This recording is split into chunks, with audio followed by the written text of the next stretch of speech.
ना मोनलायबाय र' दायो ल'खब माबानो हागोन गुवार जायगायाव दाबो माबागोन आरो मा होनो इहाय नालाय मायाव लांगोन मा होनो बागानपाराथिंजाय माखौथ' इखौलाय माथो खालामनो मोनजायाबो बालाबो ना बेसंगालि गाग्लिहैनानै मोनलायबाय बिथिंजाय ना अन्थाइ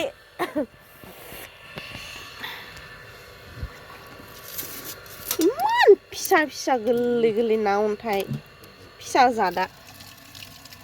फैगोनसो माबायावसो लांनांगोन इखौ इखिनि ओमफ्राय दा लांला हाथायाव फोरानजोबसिगोन हाथायाव लांनो बाबायनो इखिनि नाखौ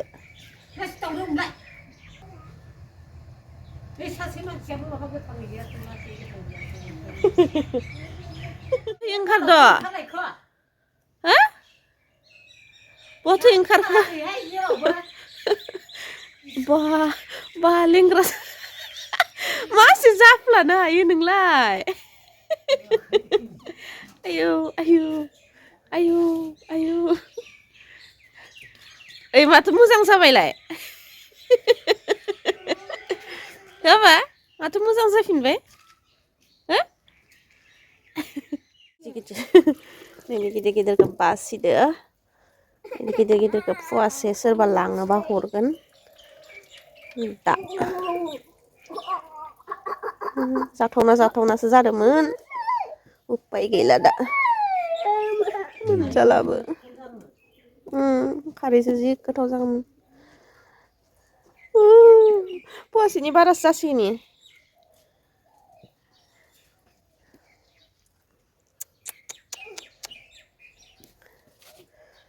नैयो बालाबोथियामोन अ नङा बोथिया दद्र' थै ना गोखाफोरखौ खनना लाबोनाङालै रागा जोंसै आं ना बोथिया गोदो जोंनाव थिग मोनोमोन ओमफ्राय उनाव दा मा जाखो मोनला गोदो आइया जोंखौ फुङावनो लाना थांनानै जि गुरहैयोमोन दाना ना बोथिया मोनबांला मोनो दाबो नै दाबायदियाव खिन्थु गोदोनि बायदि मोनला खनसे बाला हगासेयावनो माब्रै गाहाम थिखायोमोन ना आयै माब्रै माबा गोदो बेखिनियाव एसे नैबेखिनियाव गिदिरखिनिया आरो नैबेखिनियाव ना अन्थाइ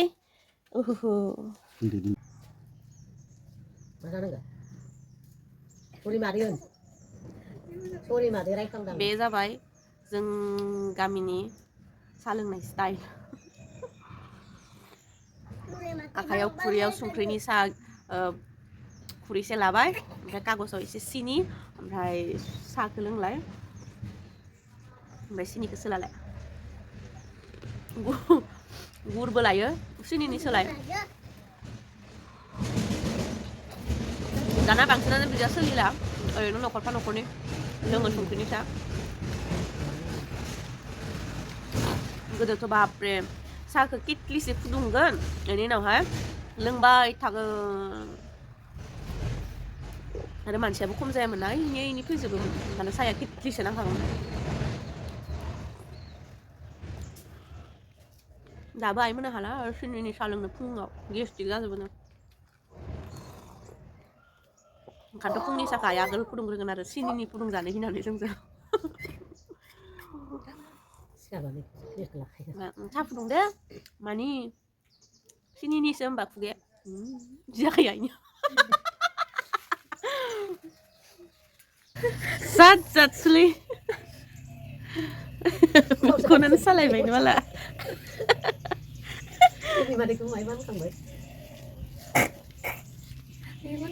मेगन सादोनो माला बिमादैखौ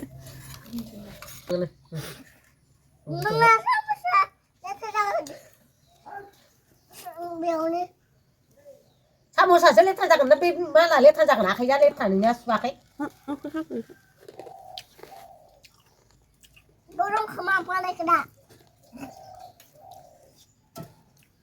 मा खालामा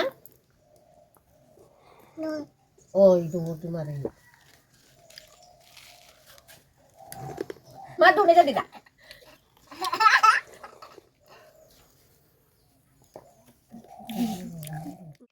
बेखौ लथ'खौ होना फिसाखौ दोन जानो माबा नोंसोरलाय माथो नोंसोरनो बेखौ दोनखाबाय इनै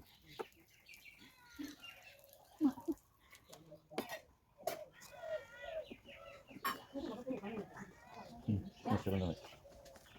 ओरै माबा मोनसे नुदों आंलाय मानो दोनदों होमबासो फाननो हागोन आं दे फोराननानै जाबा गोथाव मोनजायो फोराननानैथ' जागोन आरो नै फवासेनि जि बारा सुखाबाय आङो ओमफ्राय उनाव जोङो नाखौ माबायदि लाङो नै बेहाय होयो ओरैजायहाय बे थास' बिलाइ माना खुसु थास' बिलाइ ओमफ्राय जिखुनु थास' बिलाइयाव होना लाङोबाथाय फ्रेस फ्रेस थायो नाया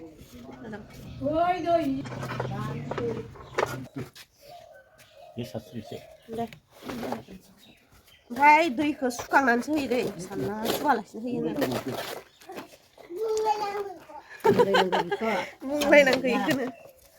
ओमफ्राय एसे ओरैजाय खालामबाय ओरैजाय खालामबाय ओरैजाय खब खालामबाय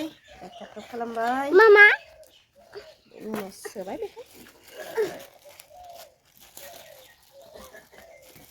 ओमफ्राय बेखौ ओरैजाय थख' थख' दोनै दोनै फानसिगोन आरो नै फवासेनि बारा मिथियालै बे मोननैया जाबाय दा फाननो थाखाय रेडि बे मोननैया दा फानसिगोन ini pisalah बेखौ मा जाखो भिडिअ लानायालाय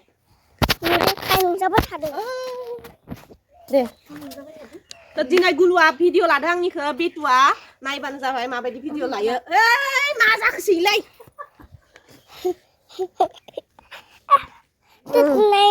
टेक्टर नायनो भिडिअ खालामनायानो टेक्टर नायनो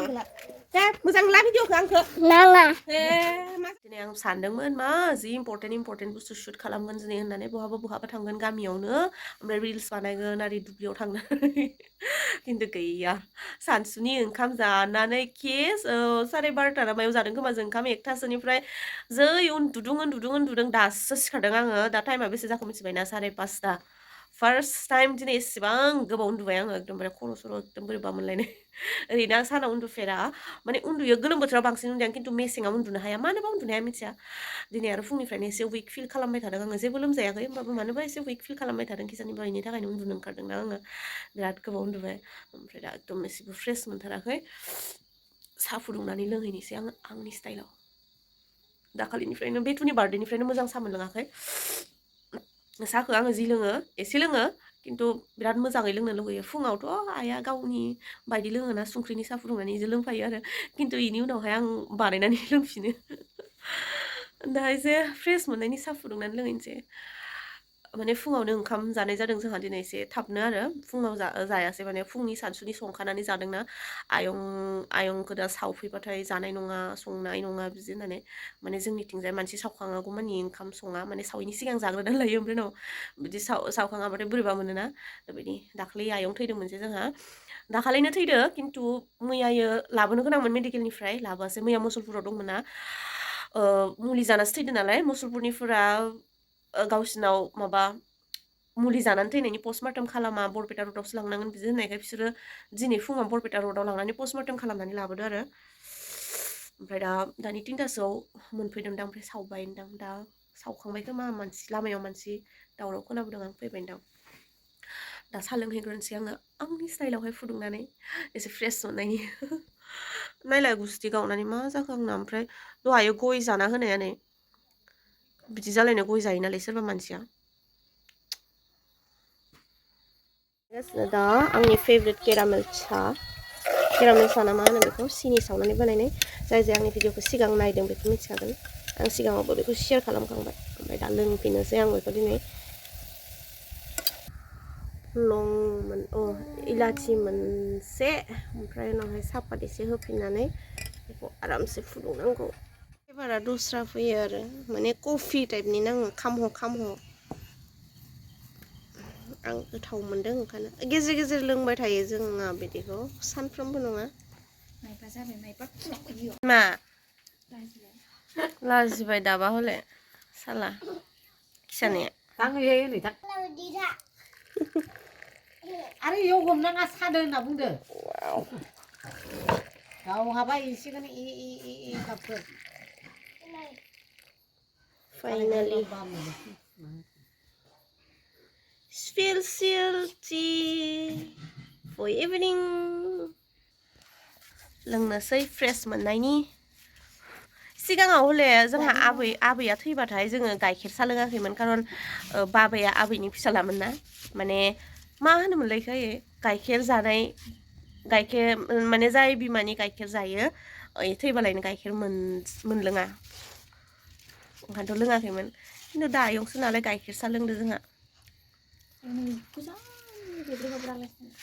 बेब्रे बाब्राद्राय नङा बाबानि काजिन ब्रादारनि हौ हिनजाव उन्दै मोननाय हिनजाव उन्दै हा होगोनब्रा मानो होआखाय साखौनो होआ नामा नोंनो रा सा लोंखांनानैसो एसे फ्रेश मोनबाय ओमफ्राय दा ओंखाम जानोसै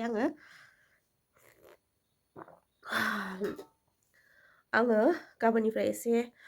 डाइट थानो नागिरदों ओमफ्राय उनावहाय एसे एक्सारसाइज बिदि ट्राइ खालामनो नागिरदों आरो नायनोसै मा जायो जोंना नैबेखिनिया आलु बाथोन ओमफ्राय बाथोन एसे दंमोन बे 6 दिनाथ' बिदिनो रुनाय जाबाय थानांसिगोन साननैयानो जाबाय माने दिनैसो सावदों नालाय दिनैनिफ्राय 6 दिन दाहा थाङागौ माने बिदिनो जाबाय थानांसिगोन बे साननैसोआ जाग्रोनोसै आङो दा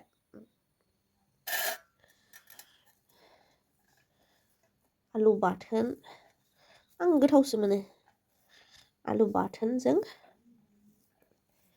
बिदि जानो खिन्थु ओंखामा माइरं गोरलैनि आरो आलु गोरलै जानांगौ आरो होमबाना बांसिन गोथाव मोनजायो ना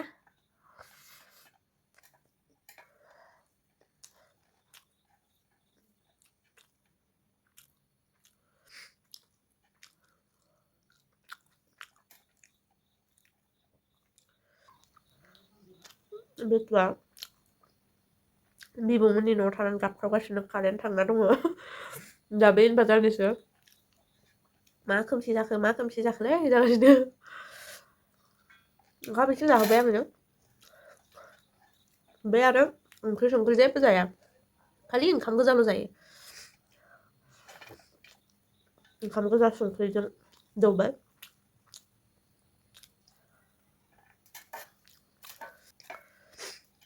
बिराद गोबाव जाबायमोन आङो डाइटिं खालामगोन एक्सारसाइज खालामगोन बिदि होनैनो दिनै बेसेबांबा दिन जालांबाय माने गाबोननिफ्राय खालामगोन बे स्टाइल आंना बिराद गाज्रि बे जाबाय थायो आंना खिन्थु दा गाबोननिफ्राय आङो ओंखायनोथ' नोंसोरजों शेयार खालामनाया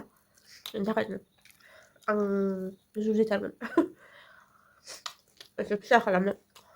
गावखौनो गाव फिट लाखिनो